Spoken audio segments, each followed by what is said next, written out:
3 personnes lui offrent un trésor d'amitié qu'il n'a sans doute même pas trouvé auprès de ses disciples. Peut-être on pourrait faire une exception pour Jean. Une amitié profonde et réciproque. C'est d'ailleurs dit dans notre texte que nous allons lire tout à l'heure. On se connaît si bien qu'on s'accorde une confiance inconditionnelle. Même dans des circonstances extrêmes, chacun sait que l'autre a toujours envers lui une attitude bienveillante, des intentions de bénédiction. Et justement, dans Jean 11 se produit une situation vraiment extrême. Lazare est mourant, Jésus est loin, les 2 sœurs se trouvent seules devant le spectre du décès et surtout le fait que Jésus pourrait éviter ce décès. Je vais vous lire Jean 11. Dans le village de Béthanie vivaient 2 sœurs, Marthe et Marie, ainsi que leur frère Lazare. Marie était cette femme qui, après avoir répandu une huile parfumée sur les pieds du Seigneur, les lui essuya avec ses cheveux. Lazare, son frère, tomba malade. Les 2 sœurs envoyèrent donc quelqu'un à Jésus pour lui faire dire « Seigneur, ton ami », ou une autre traduction dit « celui que tu aimes », est malade. Quand Jésus apprit la nouvelle, il dit « Cette maladie n'aboutira pas à la mort, elle servira à glorifier Dieu, car elle sera une occasion pour faire apparaître la gloire du Fils de Dieu. » Or Jésus était très attaché à Marthe et à sa sœur et à Lazare. Après avoir appris qu'il était malade, il resta encore 2 jours à l'endroit où il se trouvait. Puis il dit à ses disciples, « Retournons en Judée. » « Maître, lui dirent-ils, il n'y a pas si longtemps, ceux de la Judée voulaient te tuer à coups de pierre. Et maintenant tu veux retourner là-bas ? N'y a-t-il pas 12 heures dans une journée ? Répondit Jésus. Si l'on marche pendant qu'il fait jour, on ne butera pas contre les obstacles parce qu'on y voit clair. Mais lorsqu'on marche de nuit, on trébuche parce qu'il n'y a pas de lumière. Après avoir dit cela, il ajouta, notre ami Lazare s'est endormi et je vais le réveiller. Sur quoi les disciples lui dirent, Seigneur, s'il dort, il est en voie de guérison. En fait, Jésus voulait dire que Lazare était mort, mais ses disciples avaient compris qu'il parlait du sommeil ordinaire. Alors il leur dit clairement, Lazare est mort, et je suis heureux, à cause de vous, de n'avoir pas été là-bas à ce moment-là. Car cela contribuera à votre foi. Mais maintenant, allons auprès de lui. Thomas, surnommé le jumeau, dit alors aux autres disciples, allons-y, nous aussi, pour mourir avec lui. Alors ça, c'est la première partie où Jésus s'entretient avec ses disciples. Maintenant, vient une deuxième partie où Jésus rencontre les 2 sœurs, d'abord Marthe et ensuite Marie. Et ça se terminera par un épilogue sur lequel je n'insisterai peut-être pas tellement aujourd'hui. Verset 17. À son arrivée, Jésus apprit qu'on avait enseveli Lazare depuis 4 jours. 4 jours déjà. Béthanie était à moins de 3 kilomètres de Jérusalem. Aussi, beaucoup de gens étaient venus de chez Marie et Marthe pour leur présenter leurs condoléances à l'occasion de la mort de leur frère. Quand Marthe apprit que Jésus approchait du village, elle alla à sa rencontre. Marie, elle, resta à la maison. Marthe dit à Jésus, « Seigneur, si tu avais été ici, mon frère ne serait pas mort. Mais je sais que maintenant encore, tout ce que tu demanderas à Dieu, il te l'accordera. Ton frère reviendra à la vie, lui dit Jésus. Je sais bien, répondit Marthe, qu'il reviendra à la vie au dernier jour, lors de la résurrection des morts. Je suis la résurrection et la vie, lui dit Jésus. Celui qui place toute sa confiance en moi vivra, même s'il meurt. Et tout homme qui vit et croit en moi ne mourra pas jamais. Crois-tu cela ? Oui, Seigneur, lui répondit-elle. Je crois que tu es le Christ, le Fils de Dieu, celui qui devait venir dans le monde. Là-dessus, elle partit appeler sa sœur Marie et l'ayant prise à part, elle lui dit, « Le Maître est là et il te demande. » À cette nouvelle, Marie se leva précipitamment et courut vers Jésus. Il n'était pas encore entré dans le village, il était encore à l'endroit où Marthe l'avait rencontré. Ceux qui se trouvaient dans la maison avec Marie pour la consoler, la virent se lever brusquement et sortir. Ils la suivirent, pensant qu'elle allait au tombeau pour y pleurer. Marie parvint à l'endroit où était Jésus. Dès qu'elle le vit, elle se jeta à ses pieds et lui dit, « Seigneur, Si tu avais été ici, mon frère ne serait pas mort. » En la voyant pleurer, elle et ceux qui l'accompagnaient, Jésus fut profondément indigné et ému. « Où l'avez-vous enterré ?» demanda-t-il. « Bien, Seigneur, lui répondirent-ils, tu verras. » Jésus pleura. Alors tous dirent, voyez comme il l'aimait. Quelques-uns remarquaient, il a bien rendu la vie à l'aveugle, n'aurait-il pas pu empêcher que Lazare meure? Une fois de plus, Jésus fut profondément bouleversé. Il arriva au tombeau, c'était une grotte dont l'entrée était fermée par une pierre. « Enlevez la pierre, » dit Jésus. Marthe, la sœur du mort, dit alors, « Seigneur, il doit déjà sentir, cela fait 4 jours qu'il est là. » Jésus lui répondit, « Ne t'ai-je pas dit que si tu crois, tu verras la gloire de Dieu ?» On ôta donc la pierre. Alors Jésus, tournant son regard vers le ciel, dit, « Père, tu as exaucé ma prière, et je t'en remercie. Pour moi, je sais que tu m'exauces toujours. Mais si je parle ainsi, c'est pour que tous ceux qui m'entourent croient que c'est toi qui m'as envoyé. » Cela dit, il cria d'une voix forte, « Lazare, sors de là !» Et voici que le mort sortit du tombeau. Il avait les pieds et les mains entourés de bandes de lin, le visage couvert d'un linge. Jésus dit à ceux qui étaient là, « Déliez-le de ces bandes et laissez-le partir. » Je vais peut-être arrêter là la lecture. D'abord, l'épreuve. Ce qui est inouï, c'est que Jésus non seulement n'accourt pas aussitôt que la nouvelle de la maladie de Lazare lui parvient, mais il reste encore 2 jours à l'endroit où il se trouvait, en sachant qu'entre-temps, son ami va mourir. C'est ce qui nous est dit dans le verset 15. Et plus incroyable encore, il dit que je suis heureux de ce que je n'ai pas été là.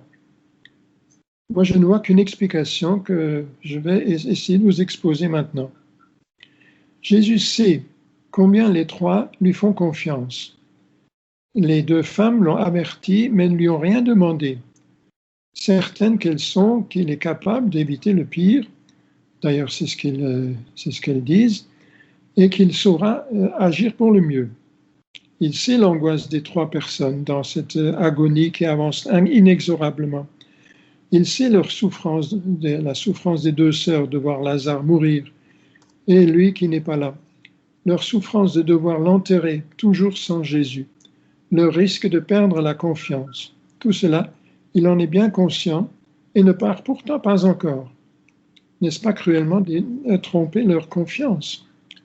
Eh bien non, et toute la suite me semble prouver le contraire et démontrer aussi l'énorme confiance que Jésus leur accorde lui aussi de son côté.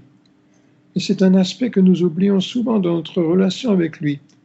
Celle-ci est une relation de confiance dans les 2 sens. Jésus lui aussi nous fait confiance et pense qu'il peut attendre de nous parfois quelque chose de plus difficile, même d'impensable dans cette relation confiante. Jésus avait besoin de cette totale confiance pour oser entreprendre l'action magnifique qu'il envisage ce jour-là. Il le dit au début, au verset 4, « C'est une occasion pour faire apparaître la gloire de Dieu et aussi la sienne. » Une action impossible avec d'autres et sans doute aussi impossible avec ses disciples. L'enjeu est tout à fait énorme. Comme toujours, Jésus agit sous la conduite de son Père. Il va faire éclater la victoire du Père sur la mort d'une manière tout à fait unique. Jusqu'à présent, il a souvent guéri. Il a guéri des gens en danger de mort, in extremis. Il a ressuscité la fille de Jairus 1 heure après sa mort. Il a ressuscité le fils de la veuve de Naïn le jour même de sa mort. Mais Lazare, lui, c'est 4 jours après son enterrement, alors qu'il n'y a plus aucun risque de mort apparente. Et surtout que selon les conceptions juives, eh bien, il n'y a plus aucun espoir de retour. En effet, les Juifs pensaient qu'après la mort, l'âme de la personne reste 3 jours à côté du corps dans l'espoir de pouvoir y retourner. Mais là, c'est perdu, on est déjà au 4e jour. Là, il va s'agir d'une résurrection dans toute sa majesté incroyable et pourtant évidente. D'ailleurs, même ses ennemis seront obligés de s'incliner devant le fait. Trouvez ça au verset 47. Mais ce n'est pas tout. Cette résurrection poursuit au moins 4 objectifs. Il s'agit de parler à la foule, 42, n'est-ce pas? Et si je parle, pour moi, je sais que tu m'exauces toujours, dit-il à son père, mais si je parle ainsi, c'est pour que tous ceux qui m'entourent croient que c'est toi qui m'as envoyé. Et ce but, il va l'atteindre. En effet, au verset 45, il nous est dit que beaucoup de gens crurent en lui. Deuxième objectif, il s'agit de relever les deux sœurs, les trois frères et sœurs même, et de conforter majestueusement leur confiance en lui et en Dieu. Remarquez bien l'ordre du verset 40. Quand il parle à Marthe, il dit « Ne t'ai-je pas dit, si tu crois, tu verras la gloire de Dieu ». Croire d'abord et voir ensuite. Mais si on croit, on en arrive aussi à voir. Dieu ne refuse pas cela. Et quelques instants après cette parole, retentira cet ordre extraordinaire, Lazare sort. C'était le deuxième objectif. Et le troisième, c'est de révéler la gloire de Dieu concrètement aux 12.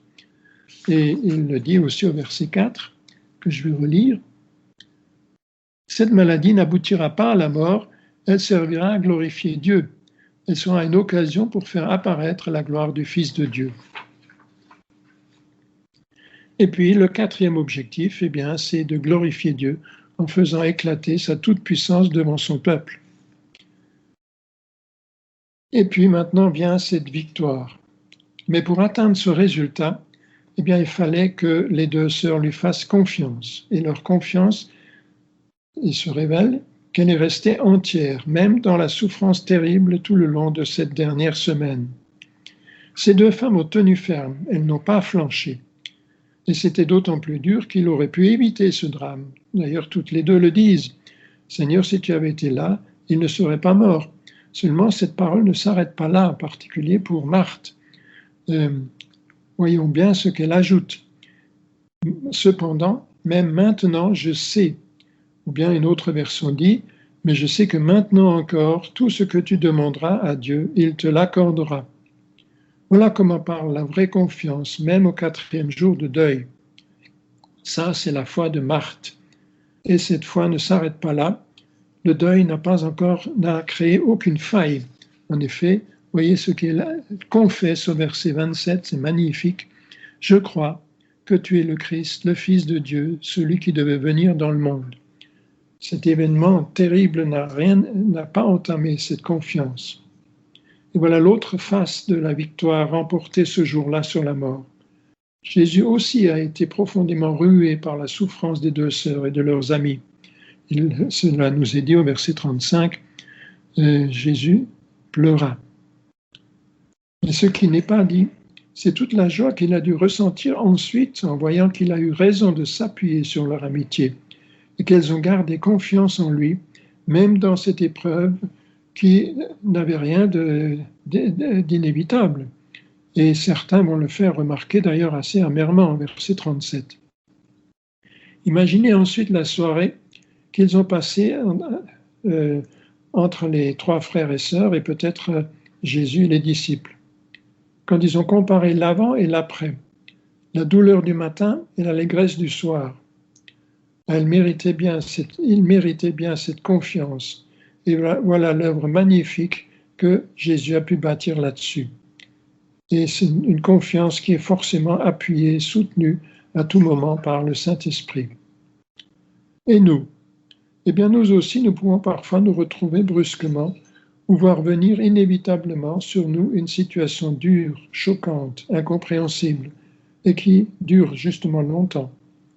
Ayons le réflexe de penser que là, c'est notre Seigneur qui lance un appel à notre confiance en lui et aussi à notre confiance dans la direction du Saint-Esprit.